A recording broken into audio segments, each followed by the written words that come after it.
Right, we're back again. Second of two prediction shows for the evening. Sheffield Park Community Arena for this one. JFT and Liam with me again. Dalton Smith in the main event. He's facing Mathieu Germain, the Canadian 35-year-old. Don't know a lot about him myself, boys, if I'm being honest. I haven't watched any of his fights. He has beat Steve Claggett, who just fought T.O., to be fair. Didn't he box that Gabriel Valenzuela? Possibly. He's actually faced Claggett twice. So, look, he is what he is. I can't see Valenzuela on there. But look, sorry. I'm thinking of the guy that beat him, the other Canadian, Yves. Oh, what's his name, man? One of his losses is against another Canadian who's just boxed Valenzuela. Elise. Is it Yves Elise? That's it. He beat him, didn't he, a couple of years ago? And I think he boxed Valenzuela recently. Yeah, he did. Yeah, lost in a round to Gabriel Valenzuela. You're right. Yeah. So there you have it. So WBC silver on the line. Dalton is. That's box rec. Yeah, that is a bit of a knowledge one. He just got knocked out by Subriel Matias as well. But anyway, we're going down the ladder here. Right, WBC silver belt on the line for Dalton. He's obviously defending his right to box Alberto Puello, which you would imagine would be at the back end of this year if it occurs. Puello's just obviously beat Sandor Martin, didn't he, in that WBC fight? Dalton last out against what was his name again? Wally Weezer. Yeah, got rid of him in a round. That was very underwhelming. He then faced before that was a good win, the body shot, wasn't it? I'm having a mind blank here. Who did he fight? It was who? Zepeda, wasn't it? Was it Zepeda? Come on, stat guy. I know. Come on, Liam. You should know that. Have it, Liam. You should know this, man. I don't know why, but I'm having complete either way, we're underwhelmed. Either way, we are all underwhelmed. Yeah, Jose Zepeda. Yeah, Jose Zepeda. There you go, Liam. Well done. Right, you got it right. Yeah, look, yes, Jay. Right, let's get to the real point. It's been underwhelming, hasn't it? We've had the Adam Azim link for ages, and I get it. I get why they're facing Germain on Saturday night because he's defending his position against to fight Puello for the world title. He's hardly going to go out there and fight a 50-50 fight. It doesn't make business sense. So I get it. And there's a choice probably between sit out and wait for the shot or be active and get the shot. So look, I get it. Fair enough. You got a little Sheffield show, a couple of thousand in that arena or something. Josh Warrington on the undercard, Padley on the undercard. Decent scrap between Keevan and Ryan Kelly as well. So look, I get it. It is what it is. But boys, it hardly whets the appetite, does it? Let's be honest.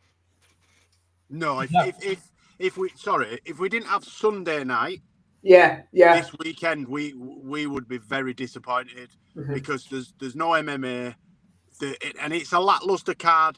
What's done my head in about it is the fact that they were building up him sitting ringside for the Puello fight and fighting the winner, which we knew would be Puello.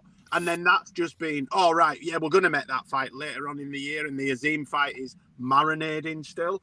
Yeah, you need to take that marinade out now because it's going to go sour. Look, we'll watch it. We'll be there. And, we'll be wishing Dalton Smith puts on a great performance, but I want to see step-ups from him now. Ticking over's no good. WBC, look, no kid ever, and I've done it, sofas to the side, gum shielding, gloves on, or should I say a quarter of an orange and some socks on our fist. But me and my brother never boxed for the WBC silver, right? No kid ever dreams of winning the WBC silver. That is an aperitif to the main event, right? So I don't even like them flipping defending these kind of belts. They're like an interim or a mandatory position. So I want this to be the last. And I mean this with the utmost disrespect to his opponent.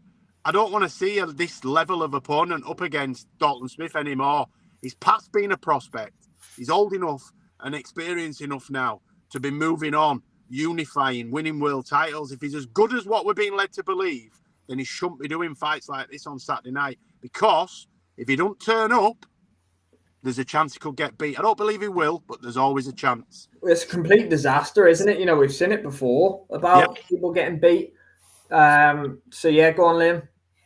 It's just, look, let's call it for what it is. It's crap. It's the complete opposite of what we were told was going to happen with Dalton this year. We stomached the fight in January because we understood he's won area title, English, British, Commonwealth, wanted to do European, and us as guys that appreciate boxing at all levels understand the importance of ticking off every single belt along the way. So we swallowed it and went, right, let him pick up the European. We know what this is, but then he's going to move on. The fact that now the excuse is being trodden out again, that he missed so much of last year injured, so he wants one more to make sure he's okay.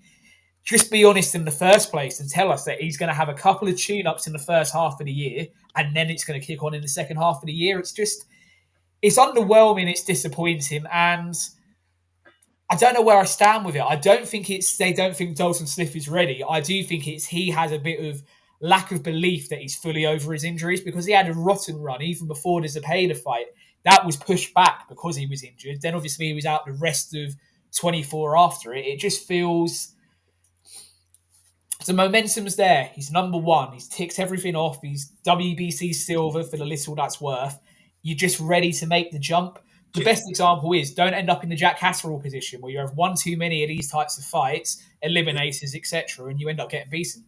Do you think it's like a behind closed doors game when a player's coming back from an injury, that type? That's what it feels like to me, even though it's in a small arena. It feels like testing himself. But this ain't a test for me. It's not a test for me, this. Nah, I agree with Pat's comment here, boys. Just enough said. Smith knockout. That's kind of where it's at. Even Luca, I hope you're well, mate. Yes, Luca. Jay, you just nailed it, because it's not like you say, football, rugby, you can play behind closed doors and that's where you get your fitness back. Sparring in boxing can do so much, but it can't replicate what it's like on an actual fight night. So, there is a sense of, right, we need to get him out against someone with a decent win. So Claggett's the win that Germain's got on his record, and now we're in the position we're in. But it's kind of pre-season friendly, behind closed doors feel is a good way to explain it, mate. But we don't want any more of these. Look, it's a rotten card. It feels a bit harsh, but it isn't the greatest card on Saturday. It's not one you're in a rush to watch, is it? Whereas Sunday, I'm like, right, I need to get in front of my TV for Whittaker Cameron. I'm making excuses for missing out on being with family Sunday for That's it. Boys, anything other than a Dalton Smith early knockout? I'm going within 3 or 4 rounds here. I'm the same. Exactly the same, mate. Won't go past 5-6 rounds. Yeah, there you go. No need to elaborate on it any more than that, I don't think. I don't think we need any detailed explanations of why we think he's going to get the job done early. Let's just hope we see him in the fight with Puello later on this year, because I do believe he's got a good chance of winning that. Puello will make it awkward for him, I think. But he has got a chance. Lucas said should have been stuck on the card of a bigger fight. Only problem is Eddie doesn't have many UK shows, so that's the main event. Yeah, that's actually a fair point as well. By Luca, he's got Fisher and Allen coming up, hasn't he? He couldn't exactly stick it on that card.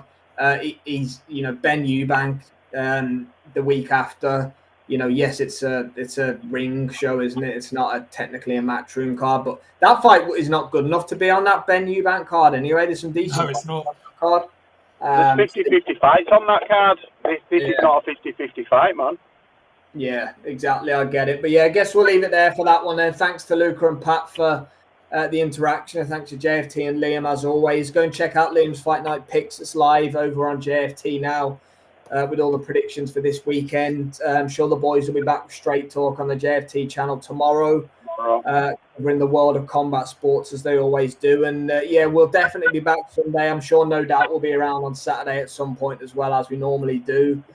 To cover what's kicking off a massive 6 or 7 weeks of boxing. Can't wait to get stuck into it all. Enjoy the rest of your evening, everybody, and we'll see you next time.